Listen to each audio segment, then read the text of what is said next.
Welcome to Conversations. I am the monologuer. Today's episode will be tackling subjects such as designer clothes, education system, phone wars, parenting strategies, self-management, prostitution, and arts in school. And today I have a very special guest with me. It's Nick Norris. So, enjoy, guys. Alright, guys. Like I said in the intro, this is a very special episode. I have my first guest. Give it up for Nick Norris. You gonna say hello, Nick? Yeah, hey, what's up, guys? I'm Nick. That's Nick, everyone. Now, I know last episode, or I guess my beginning episode, I told you all that I was going to tackle why prostitution should be legal. I do hope to get to prostitution as a subject of this podcast today. However, that all depends on how fast Nick and I talk about all the other things we have to talk about. So, It's going to come soon, but we never know when. And of course, as always, I have to apologize for the shitty sound quality, but we are in quarantine, so Nick is over the phone. Yeah, we want to sit 8 feet apart from each other and have a conversation, put the mic in between them. Exactly, and just hope it picks us up. Yeah, that would be kind of tough. But so do you have the list of the first thing that I wrote down? Designer clothes. Designer clothes. First thing. Okay. So I picked this topic because, yesterday I was, watching some YouTube videos, and they, were debating over the topic of, are designer clothes worth it, right? And, I have my own opinion about the subject, but I wanted to hear someone else's. So how do you feel about that question? Personally, I don't own any myself. Well, okay, I own a few pieces, but they're not like showy pieces. A lot of times, I wear a gold necklace pretty casually, but I wear it on the inside of my shirt. The reason for that is it's more for me. It's not really to kind of. I feel like that's what more designer clothes are. It's kind of flaunt your social status, if you will. Being that I am out of high school and that I pay for my clothes and whatever it may be, I don't find a need to buy designer clothes. I mean, I'm fine with going to Old Navy or Gap and getting a shirt that you wouldn't even notice from there and just wearing that. I mean, I think it depends. It's everyone's personal preference. I mean, some people can wear that and other people can't, or at least they think they can. Yeah. Yeah, I mean, I agree with you. My personal stance on it is, if I'm buying designer, I'm buying it because it makes me feel good about the success that I've made, if I have the money to buy a designer, then I made it, somewhere in the world, with the career that I'm at, and I'm happy about it. It's kind of the same way that you said that you wear your gold chain for you, that's how designer is for me. Whatever I buy, no matter how expensive it is, I buy it for me because this is me rewarding myself for the shit that I've done. Yeah, for sure. No, I think that comes hand in hand with kind of having the accolades, kind of building that reputation for yourself, and kind of fortifying yourself in terms of where you stand financially. I a couple of years. I recently got a car, the 2018 Ford Fiesta. And it's nice and it's within my means, but originally I wanted a Honda Civic, which are a little more pricey. I think they run around $25,000, which is it's definitely a hit on the good old wallet. So I'm looking into it more. I think I may stick with the Ford for a little while. I was going to trade in after 2 years. I think living within my means in terms of keeping that. I enjoy it. It's something that, granted, it is my first car, so I kind of am biased in that sense. But yeah, I enjoy it, and it may just be what I need for right now. Who knows? Maybe in 2 years my opinion changes. But as of right now, I don't anticipate buying out of my means or anticipate any sudden influx of money in which I'm like, well, let me just fucking go buy a car. Yeah. Okay. Yeah, no, like I've learned like just by being out here, in the real world, like coming fresh out of high school and shit, like experiencing like having, to pay for everything yourself and, having to, come up with all the money yourself. You have to force Yeah, for yourself sure. to get out of bed every day to, go to work and shit. Like you hate it, but if you don't, no one else will. And Exactly. it's like definitely something that like, people talk about, when you're in high school, but it's like people don't drive it home enough. Like I feel like a lot of people, they see their problems while they're in high school and they're like, oh, there's nothing worse than this. Like I can easily pay rent when I get out of high school. Like blah blah blah. That's at least that's how I thought. I was like, oh, with this job, I can make this much a month. I can pay, for rent, have a car, and pay for my phone bill all in one month. I'll be golden. But fuck that. I'm over here barely struggling to Yeah. pay for my phone bill every month. you know, and I have a great ass job. But it's just it's something you don't um, like you don't consider, you don't prepare yourself well enough for until you're actually there and you're in it. No, I think high school did a terrible job preparing me for the real world. Yeah. I mean, there's this misconception that money makes the world go round, and I fed into that for a little while, but Mm. I came to find out that that is far from the truth. It's actually credit. Credit makes the world go round. If you don't have credit, you're nobody. No one cares about you. You're not going to get a car. You're not going to get a house put down on your name or anything like that. That's just what it is.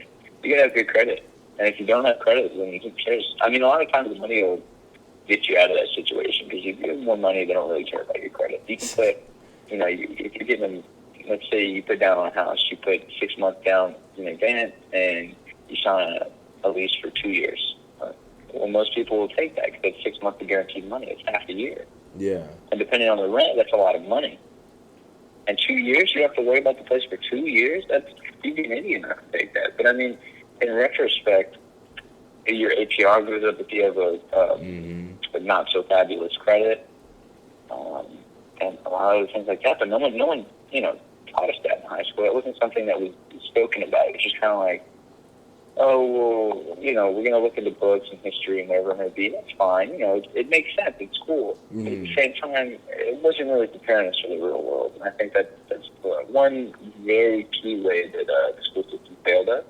Mm-hmm. But again, I don't think you can appeal to all the crowds here because school's very cookie cutter. There's no Yeah. getting around that. I mean, I mean, some people are meant to be ballerinas in life, but they're in history class. yeah. At, I mean, like, I get when you're anyway, saying, like, that you can't cater to everyone. However, I feel that, like, school, instead of, like, so the way I feel school does it is like they don't prepare you for the real world. They prepare you to go to college, right? yeah, They tell you multiple times, all the time. They tell you all throughout the year, sometimes college is not for everyone. College is not for everyone. But they don't prepare you if you're that person that college is not for.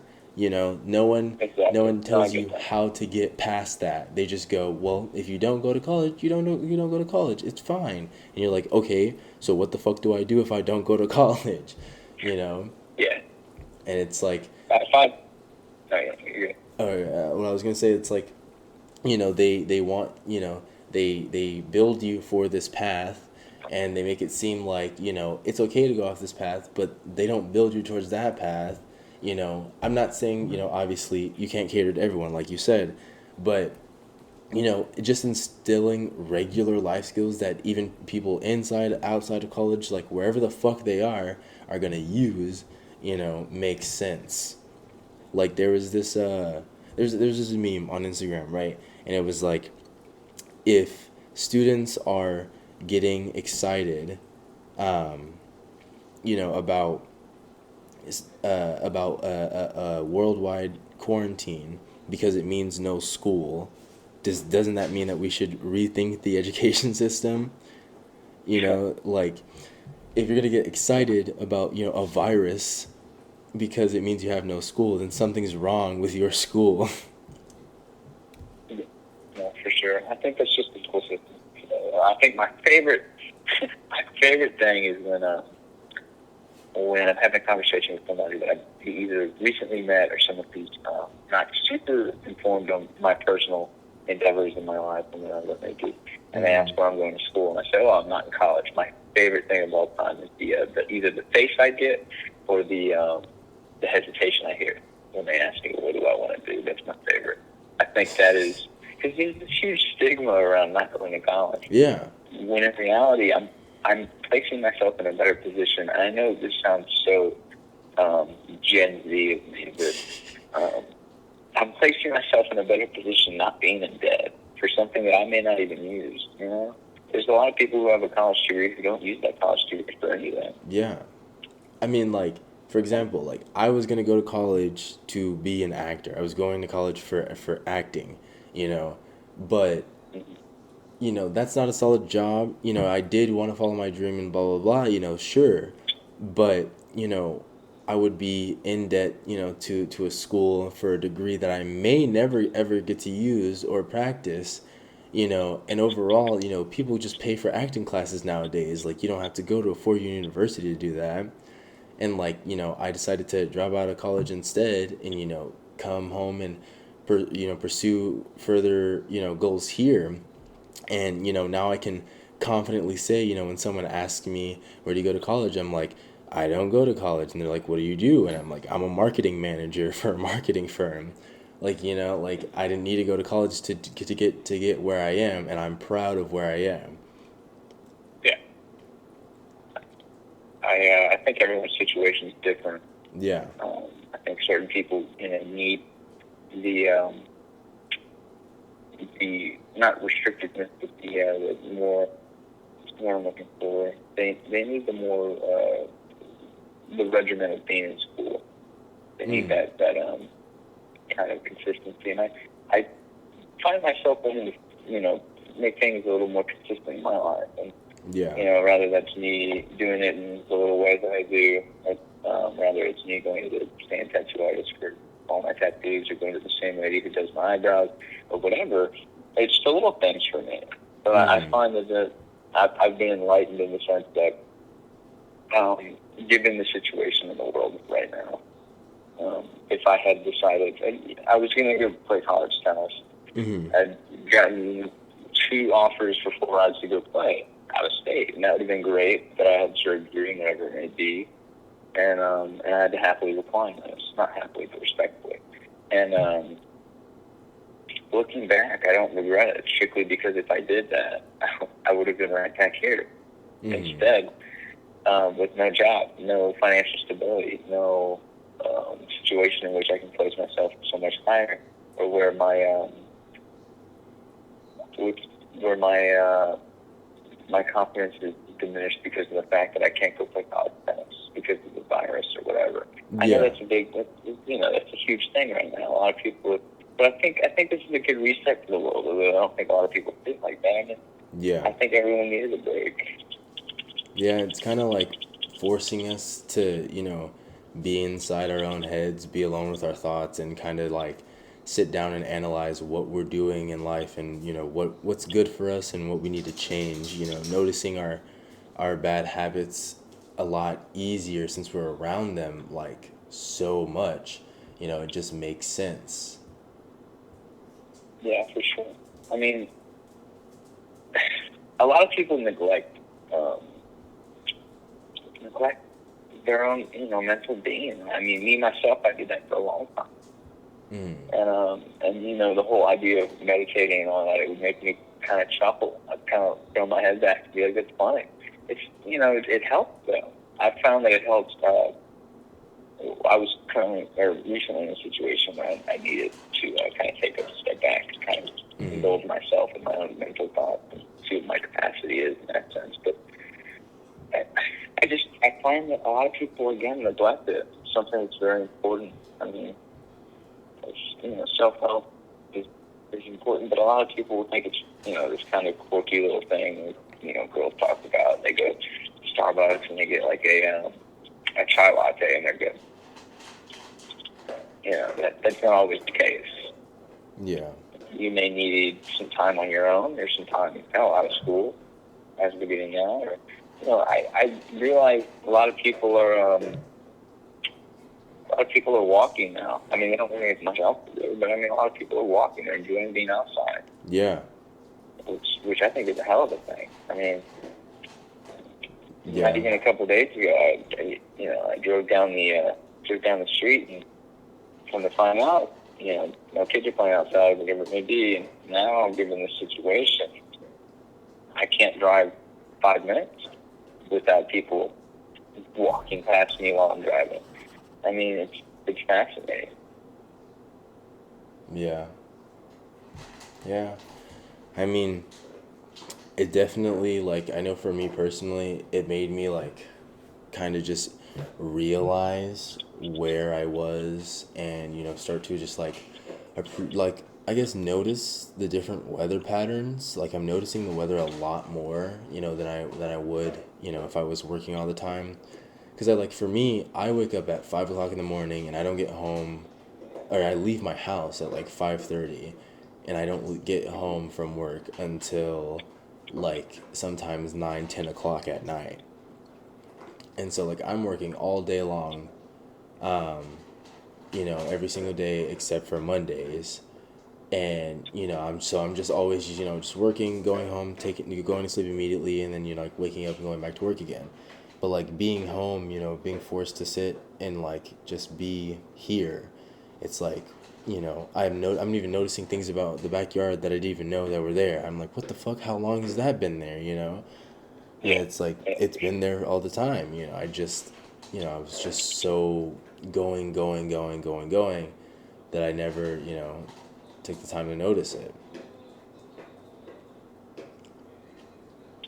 But, you said you had your own place now? Oh, no. I have my own car. Oh. I'm waiting to move out because right now at the moment I am, paying rent, whatever it may be, but that's cool and it's a fraction of what I was paying where else. Mm-hmm. So it's nice, and then my family's gonna upsize, which is cool, and they want me to stay with them. I love my family. Of course, I want to stay with them as long as I can, but at the same time, it's like I just want to be on my own. I want to have my own shit. I want to do my own thing. So it's just one of those things where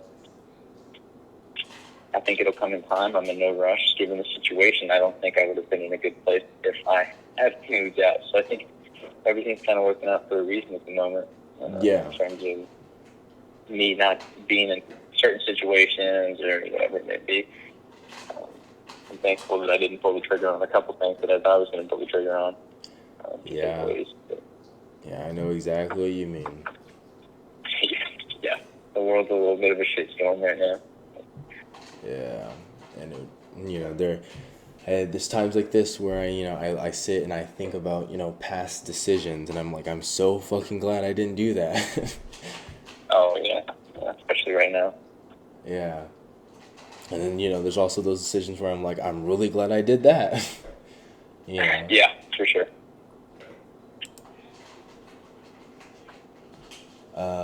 All right. We're hitting the 20-minute mark. So, guys, we're going to take a break, and we're going to come back, right now. And we are back. Alrighty. So, I know we did designer clothes, and I know we kind of the already... next one was Phone Wars, and then there's Parenting Tragedies and Self-Management. You said Phone Wars? That was the next one? Yeah. Okay. That's true. So I wanted to put that on there, just because, it's, everyone talks about it all the time, obviously, but as, as two iPhone users, I wanted us to kind of just talk about, your take on, the best phones. Well, we share a mutual friend that has an Android, which is Ashley. I don't want to be that guy, but I do. Being that I have an iPhone, I do thoroughly enjoy the memes that come out of Android users. I know it's at their expense, but majority of times it's true. Yeah, yeah. Look, I on my podcast I call out people all the time, so I'm just gonna fucking say it. When I was on the phone with fucking Ashley with fucking Instagram Live, dude, or Instagram Oh face to chat, no. whatever, it was so bad, dude. Like, so I was trying to help her with her W-2, and so she was pointing her phone at her computer. I was pointing my phone at my computer. I could not read a single thing that was on that screen. I was like, how the That fuck is is your phone that bad, dude? I was like, it's just terrible. Like, it makes me want to buy you a new phone. Ashley, we love you so. I know, right? And I mean, yeah, that's the This is thing. all. This is She out of wants a loving new phone. concern. But no, I mean, I think there's a no Blackberries on the other hand. Blackberries are Do the you remember shit, those? dog. Give me a Blackberries are a Nokia. trip, dude. I don't know. I mean, I know there's some people who, would argue that like some of the newer Samsungs or like the Google Pixel, like they have better camera quality. But it's debatable. Like, I mean, like for example, my roommate, he has a Google Pixel. I have an iPhone 11. We took two pictures. We took a picture of the same thing, in different lighting multiple times, and we both kind of just like it was based on personal preference of the photo. It wasn't like oh, that's definitely a Yeah. better picture. So I wouldn't go as that far as to say that. However, I would say I would say starting off with an Android, right? Like if you're like a novice to technology, it's really easy, right? However, it's that much easier to switch from Android to iPhone. Like a lot of people have this stigma Yeah. that like when you switch to iPhone that like it's just hard to learn, like you don't know how to use it, but it's so fucking easy. Like everything is just right there. Like there's no hiding, blah blah blah. But Androids have the one up that they have on iPhones is their capability to do illegal things. You can't Oh like yeah. you just Yeah. can't do anything illegal with an iPhone. You get an Android, you can do all shorts of shit. Fucking shorts of shit. Yeah. You can do all Yeah. sorts of shit with an Android without jailbreaking it or shit like that. You know, fucking free music. When I had my Android, dude, I had like songs galore. Like before I ever knew what the fuck Spotify was, I was like, I was just going on, my web browser and just downloading YouTube music, on the MP3 and downloading that to my MP3 files on my Android. And I was like, this is fucking lit. I can't do this on an iPhone. I mean, look, we just recently got dark mode. So, Yeah, I mean, exactly. we're a little behind the times in that. So, I mean, for God's sake, Android users can change their fucking keyboard. They can Yeah, have it I know, stroke. right? Like, what the fuck? So, I miss that shit. I know, like, oh, and we just got swiped too. yeah, and exactly. I remember having swipe when I was in fucking like sixth grade, dude, on my Android. Like it's so late to everything, but we still tout it. Have you seen the prices of the new fucking iPad? Oh man, I don't even want to think. I own a MacBook myself, and I know that thing is there's a very steep price on that fucking thing. Yeah. Fucking. So, do you know who Rob is on YouTube? I'm sure if I saw him or his channel, I'd know who you're talking about. Probably. But so he did this video called he does a series called If Apple Was Honest, right? And he did one for the new iPad commercial. He was like if the iPad commercial was honest. And he's like talking about it and he's like looking at the price and he's like, is that seriously the price? I think it was like $5,000, right? and he's like, is that seriously the price? Like, could we lower it? He's pretending to be Steve Jobs, and he's like, no, we can't lower it. and he's like, okay. He was like, well, why the fuck are we charging so much? He's like, why don't we just make them touch the MacBook's touch screen? He's like, you can do the same shit. It's like, no, we're gonna sell it as a tablet. Okay, sure. And then he was still in the commercial, so he's like, fuck. He was like, name a better tablet. I'll wait. Because the MacBook now, or the iPad now comes with its fucking laptop mode, so you can turn it into a laptop. And then the little voice in the back is like the Surface Pro. Just starts naming off all this shit that's been out that Apple is not inventing anything new. They're just making their shit bigger. That's it. That's all they've I never been doing. understood people that own iPads. Like, what is the purpose of owning an iPad? In 2020 at least. Why? See, he said that he was like, a phone, dude. Yeah, he was like, even though you have an iPhone 11 and the newest MacBook, he was like, sure, buy an iPad too. Just buy all three. That's the equivalent of going out and buying like an iPod Touch now. Well, what? So what do you need that for? I'll agree one thing. I wouldn't say an iPad, right? I wouldn't say get an iPad. I would say a tablet. Yes, I see a need for a tablet, right? Like I would get a Surface Pro for sure, right? Because I love fucking art. Well, those things are like fucking computers.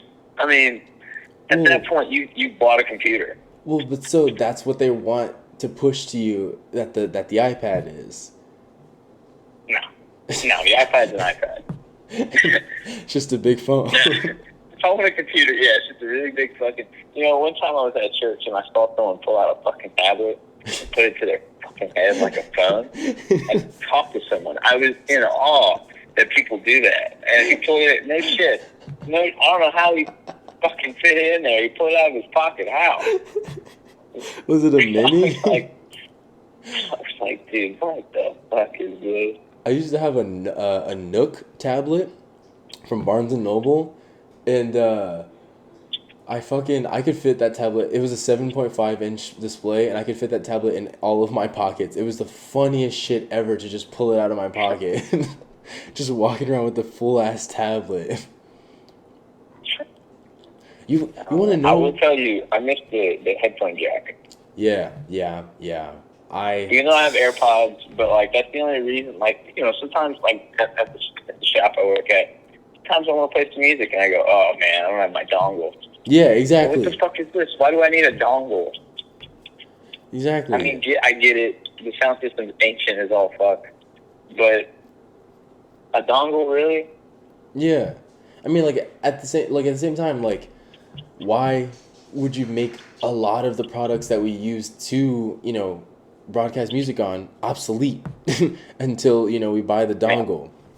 Like, for example, I have my gaming headset that I use for games and shit, but when I had my iPhone 6, I loved... Oh, you can plug it in. Yeah, yep. Exactly. I loved plugging my headset into that because the quality is fucking amazing, but now it's like, oh, I gotta get my fucking dongle if I want to listen to my phone. It's like, oh wait, what's that? My phone's charging? Okay, guess I gotta settle for my Bluetooth quality. There's a splitter, but like I know. Another thing you gotta buy, Okay, I didn't buy the dongle. Instead, I bought the splitter because like the way I wake up in the morning is when I had my iPhone 6, I had my iPhone 6 plugged into a set of speakers inside my room, and that would play like a loud ass alarm. And I have one of the math alarms, so I have to wake up and solve 3 math problems for the alarm to turn off. I can't just hit snooze. That ensures that I wake up. And so it's like blasting when I wake up. It like I literally like I used to oversleep like 4 hours past alarms sometimes. With this alarm, the moment it goes off, I'm awake immediately trying to turn it off. And I love it, and then I had to buy that fucking splitter because I needed to wake up in the mornings. I can't just plug it into my fucking phone and hope for the best. Yeah. But I mean, I don't know. Yeah. iPads are dumb. I'll agree that for sure. iPads are fucking retarded. There's just no reason for them. Absolutely. Like, I thought iPads were gonna be obsolete like after they came out with the 11th gen, but they just keep coming out with more. And I just really wonder, like, who the fuck is buying these? Like, I guess people, like, buy them for their kids, but, like, Gotta be someone that buys them.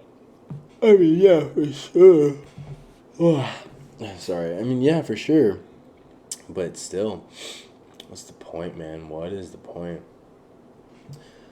Um, fucking, God, if I just wrote down the list, I would find easy ways to transition. But what was the fucking next thing?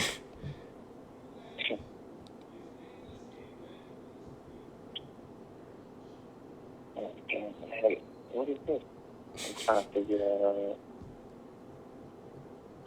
Well, I don't know. I don't. Let me see what the next. What is the other one? Oh, I think it's Is what? this Wait, wasn't it parent planning strategies? strategy. Okay, Yeah. yeah. Ah, parent strategies. Okay, so this is definitely the topic that um, I think will probably take the longest to talk about. So let's start off with the simple ways to answer this age old question. Um, so say you had kids, right? How would you go about, raising them and disciplining them and stuff like that? Um, Essentially, I was raised in a household where, if you do something bad, you're gonna get, slapped on the hand. The belt's coming out.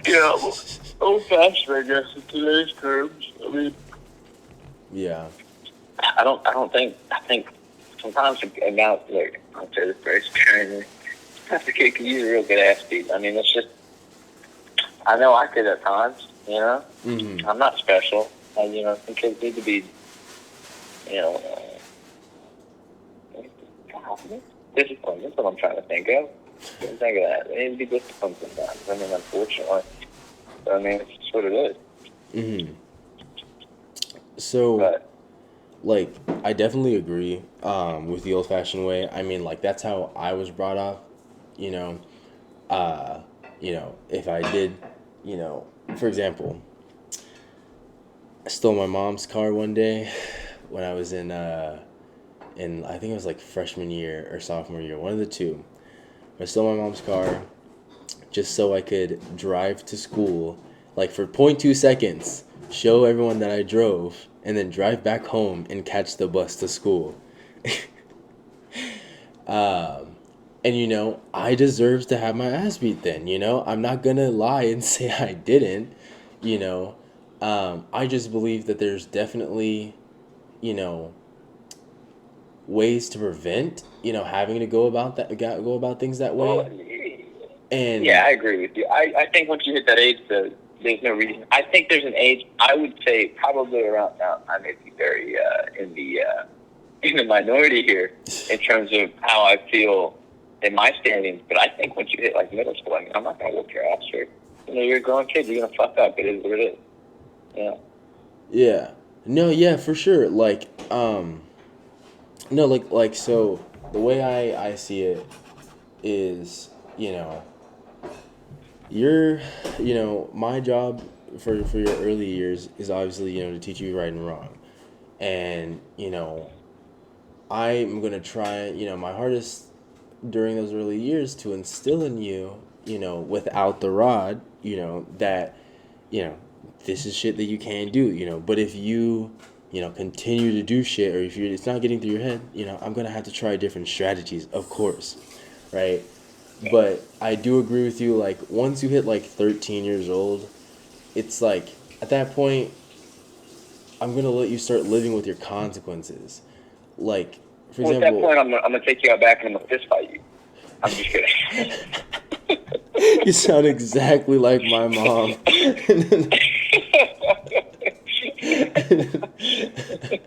Yeah, then she would always say that shit. Like, for example, because I started getting taller than her, right?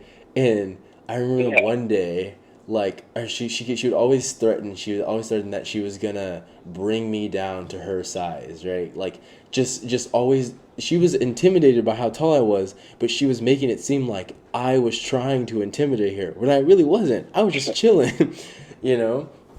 I was respecting her no matter how tall I was. If I was fucking 8'9" and she was 4'11", I'd still I would never hit my mom or do any shit like that. So I don't know why she was so obsessed with making sure that I knew that she could bring me down. I never understood that. I mean, to a certain extent, that's how my mother was. But as I got older, she's kind of, I guess in a way, I've kind of earned her respect, mutual respect, I should say. And, I See think that comes with growing together, though. Yeah. Yeah, for sure. Because, like, there's definitely parents out there that, like, they think that, when when you're disciplining your child, that you should do it all the time, every time that they fuck up, no matter what. And that's just not the right way to go about shit. Like, granted, they do need it sometimes, but it's your job as a parent to, one, figure out when those times are, and two, like I said, try to prevent it as much as necessary. Because there have been good kids out there who have never been beat in their life, and it's Oh, yeah. there's certain strategies that their parents have used, to instill good values in them, and they're doing perfectly fine. Obviously each kid is different, but like I said, that's your job as a parent to figure out what works best for your kid, and don't just fucking assume that what worked for you or what worked for your siblings or worked for your cousins is gonna work on your kid. Don't try to Yeah. Yeah, for raise sure. them the way that you were raised. That's always like such a bad cycle that I see all the fucking time. And it's like it's never a good thing. It's never a good cycle.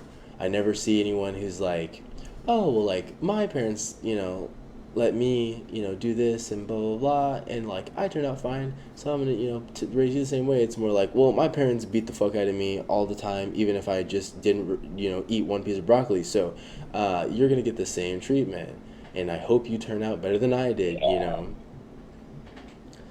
I will say my mom, she grew up with a very judgmental mother. And so I'm very fortunate in the fact that she, to a certain extent, resented her for that. And, as she grew into being a mother herself, she didn't want to bear that onto her children, Yeah. to be it myself. And so I'm very fortunate in the fact that she's more aware of that now, and she's being as accepting as she can be, without not letting me just I don't know go out and do crazy illegal shit. Yeah. Because obviously I'm not gonna go selling drugs or anything. Yeah. But it's one of those things where there's a mutual respect there. Yeah. Where I know I can tell her what I'm thinking, what I'm thinking. And, I'm very fortunate to have that. I know a lot of people don't have both currently, unfortunately. And I'm very fortunate to have both. And to have had both all the way through high school and middle school and all that. But Yeah. I think the big thing here is to not really take advantage of that. And, appreciate it for what it is. One of my biggest beliefs is freedom for a child, like as they're coming into themselves, figuring out who they are, coming into puberty. At that time, freedom for a child is very essential, and it's like for me, like as for me as a parent, or for me as a future parent, I want to establish everything within the first 11 to 12 years, that like this is the person, the kind of person you should be. These are the things you should and should not do, and then around like 12 or 13, like I said, kind of open them up, to one, let them make their own mistakes, but two, Yeah. restriction causes rebellion. Like it's so weird the way the human mind works, but it's like the more someone tells you not to do shit, the more you're gonna do worse, like for example, Yeah. like these are two prime examples, right? So you have Lucas and you have me, right? Lucas's mom, Karen, is a wonderful mom. She raised Lucas the way that she wanted to raise Lucas, and that includes a lot of freedom for Lucas. What does Lucas do with that freedom? He goes to school, he comes home, he hangs out with friends. That's it. That's all this nigga does. That's it. And he's perfectly fine because of the type of relationship that him and his mother have created, from him growing up and growing together. But for me and my mom, it was not that same way. My mom never let me leave the house to begin with. Didn't let me hang out with my friends. I couldn't. If I came home wearing one of my friend's jackets, she would get pissed, thinking that like I'm out here begging people to give me jackets. You know, shit like that. And what did I do with that? I had 10 10 illegal phones in the house. I was, sneaking out, breaking probation, breaking curfew. I was trespassing, like all of this shit, you know, just because she didn't let me do anything. So I was like, well, fuck that, and then it's like once you get out there, you're like, well, I'm already out here, might as well wild the fuck out. That's why I just believe that, freedom is essential, and it's up to you as a parent to utilize that in the correct way. Because, just willy nilly or just starting off giving out freedom, it's not a good idea, but it does need to be there. For sure. I think there needs to be this kind of the building block as a child, at least, to forward that. One, there needs to be a good balance of I'm not your friend, but I'm also not your enemy. Yeah. Yeah. I think it's hard to hit that a lot of times. Yeah. Or at least people make it more difficult than it has to be. Yeah. Yeah, I know that's my mom in that category would probably be, I'm not your friend, I'm your enemy. For sure. Like I loved her to death, but we had a lot of fucked up times, and it was just, it came down to situations and the fact of the way that she chose to parent me. And I asked her about it, a couple times. She opened up to me about it, and she was an only child, her, so there was never any place to place blame on anyone else. It was, and everything was her fault all the time, and she got just fuck she got I'm gonna, for lack of a better word, she just got abused during her childhood a lot, and she really took that out on me and my sister, and her other kids too. Before we were adopted, her birth kids, she took that out on all of her kids, raising them, all the same way that she was raised, hoping that they'd all turn out good. But it's like, what do you get? You get, a 16-year-old daughter who is, high off her mind all the time, who had to drop out of Roosevelt because she can't finish her hours. Then you get, a 30-year-old man baby who just whores around the United States and couldn't hack it in the Marines. And then you get another 31-year-old who's kind of just, there's nothing inherently wrong with him, but there's qualities about him that wouldn't be there had she parented us different. And then of course you have me. I am the most fucked up out of all of her kids, and I know that. Because I'm very much aware of the kind of relationship that me and my mother had. I wanted, to push her buttons, try to, always get a reaction out of her, like that's like my nature. And I, did that with her, and it just, we both contributed to the situation. It takes two to tango. But, ultimately, as the parent, there were some flaws that I just, really, really, really don't agree with. And, I have learned, from my childhood, and that I will not instill in my kids when I have kids. Yeah. I think you got to take that, as best you can. I mean, there's not really, I know you are, and there's not really much you can do. I mean, from one care to another, at least that's a good proxy. I mean, I think you've done a fantastic job given your circumstances. most people would use that as a crutch and be like, well, I can't do anything with this. But, you kind of made it into this thing where it's kind of not like a chip on your shoulder, but you're like, look, this is just more initiative for me to do something. Mm. Which I think a lot of people fail to do. I mean, not to say they're in the wrong by failing to do it. They've been ill prepared by their parents. Yeah. But, Yeah. And I mean, I like, think we're here and there. but like, yeah, and I mean, like I said, like I loved my mom to death, and there's not a day that goes by that I don't, thank her for, actually raising me, taking the time to do that.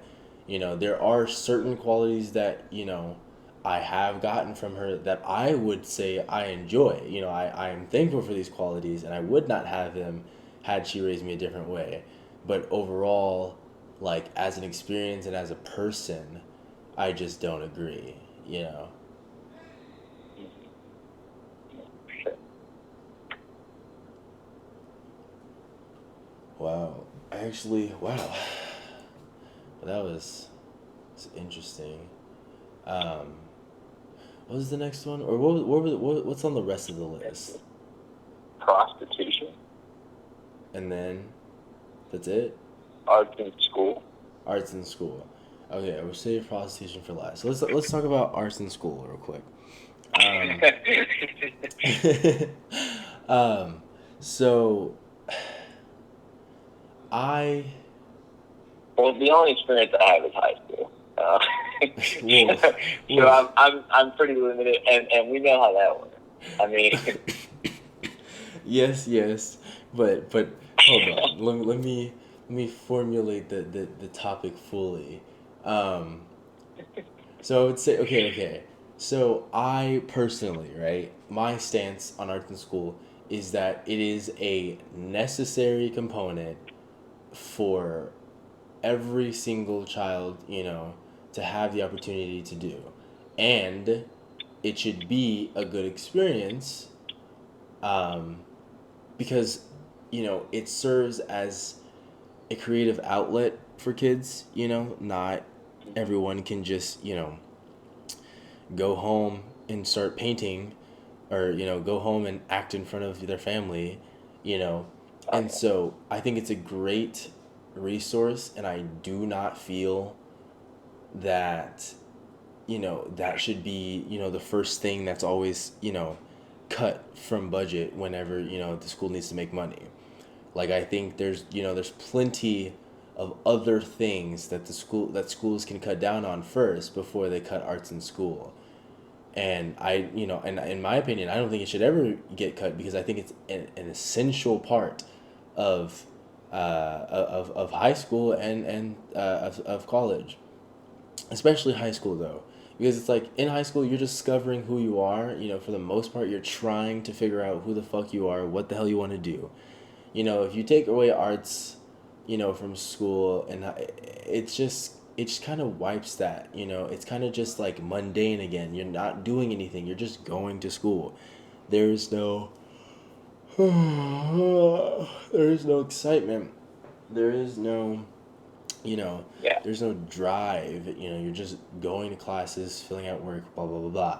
But I also feel that arts should still be in middle schools because I'm like very upset. Like I was very upset to hear that they were gonna get rid of all of the theater programs in the ISD school district. Like they were getting rid of them in all of the middle schools, and it's like it does not make any sense. wait, Why? really? Yeah. Like for I example, didn't know that. at Kruger, right? They just renamed the auditorium after Francis, and now I think they said that they changed it now. Like it's not an auditorium anymore. It's already something else, and like they don't have an auditorium because NISD was taking um, theater out of their schools. They're keeping choir and orchestra and band, but they're taking theater out. But I was like, why? you know, I that that's an, that was part of the reason why I went to college in the first place as well, because like I was not only just going to be an actor. I was going to be fucking what was I gonna be? I'm so fucking retarded. A student? No, I'm sure. I Yeah, was, no. yeah, I was going to be a student. I was going to be a teacher. Yeah, to be a theater teacher. I wanted to be a theater teacher, and I wanted to teach Oh, at middle nice. schools because I was like, if you can start someone off young and like get them to express themselves in a way that they've never done before, like that Oh, changes a you want to be a part of person. that? I see what you mean. Huh? I see what you mean. You want to be a part of that? I see what you mean. Yeah, exactly. And it's just like, I wanted to raise the youth, raise them the right Yeah. way, show them, that it's okay to show your emotional side. It's okay to, pretend to be someone you're not for a few scenes. Who cares? Live a little, have fun, stop stressing so much. That's another thing. Like, Yeah. I feel like that's what art serves to do. It is to break the monotony and to relieve that stress of going to class all the time. Like that's certainly why how I felt about theater. you know I could not wait for fifth period because that meant like even if we were working scenes the whole class or not doing shit, I couldn't care less because it was something that wasn't cookie cutter schoolwork, and it was more of a free expression kind of period, and I was like, I love this. Couldn't wait to have it. Yeah. No, Now. I think it's important. I mean, I remember my first. I didn't do much acting towards the end of high school, Mm. but but I remember I had some good moments where I Yeah. just enjoyed it, and whether that was the some of the showcases that I did or whatever. There's some good people out there. Yeah. They're still out there, but they're not pursuing it. And it's fine. And some of them are. I think that's just the way life goes sometimes. Is that Yeah. some people are going to pursue that as their end goal, and it's just not my end goal. It never was. I made that very apparent to Mm-hmm. T Dog. I was like, hey man, I was like, I don't really want. I'm not gonna do it, but do.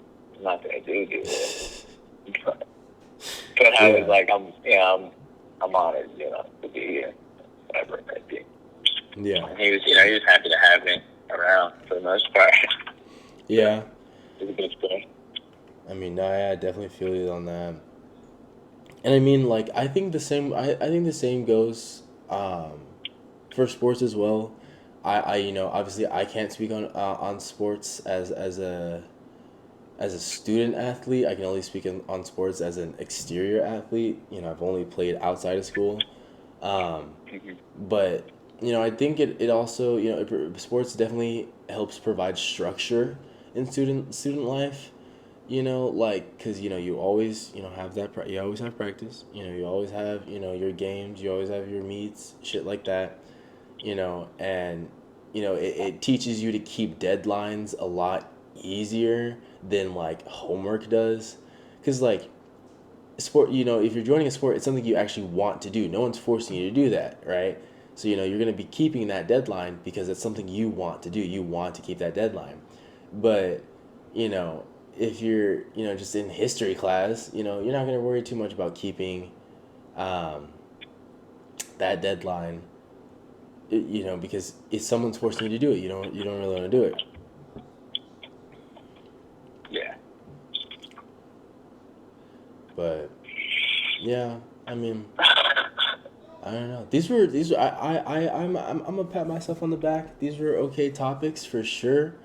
Um, Yeah. gotta gave us some stuff to talk about. I did not want to talk about Corona this episode, at least because it's just it's already everywhere. Everyone has to listen to it anyway, so might as well not fill their heads with that more. Yeah. Just giving them a stress-free, podcast to listen to, not reporting on any news. Like it's just, two buds having a conversation. That's why my podcast is called Conversations. Um, but yeah, no, I mean, damn, bro. Um, but yeah, we're about to hit like 55 minutes. So I need to make sure that I can, render everything and, submit it and put it on Spotify tonight. Um, No, so you got anything you wanna say before we close this out? um, please wash your fucking hands. Um, Yes, wash your and fucking hands. wash your fucking hands. You don't need to go buy all the toilet paper at the store. It will still be there unless your ass is that. Just take a shower. Look, we can just defeat the whole purpose of toilet paper and just wash your ass with a face rag and wash the face rag. You know. Yeah, yeah. Back First in of all, if you take that shit and you wipe your ass and you walk around, you disgusting animal. Go take a shower. use wet wipes, guys. They were so much better. uh, but all right, yeah, I think that's gonna do it for today's episode. Thank you again, Mr. Norris, for coming on the podcast. Well, it's definitely a pleasure. Yep. And next episode is gonna be hopefully my guest star will be Lauren Peterson. Peterson. Is it Patterson? I think it's Patterson, right? I do. I was just married to her for the musical. I think. Well, Lauren is gonna be on the podcast. Um, and I will talk about prostitution that podcast. I'm not talking about it this one. It's already too long. Um, but thank you guys for listening, and I see you guys next time. Peace.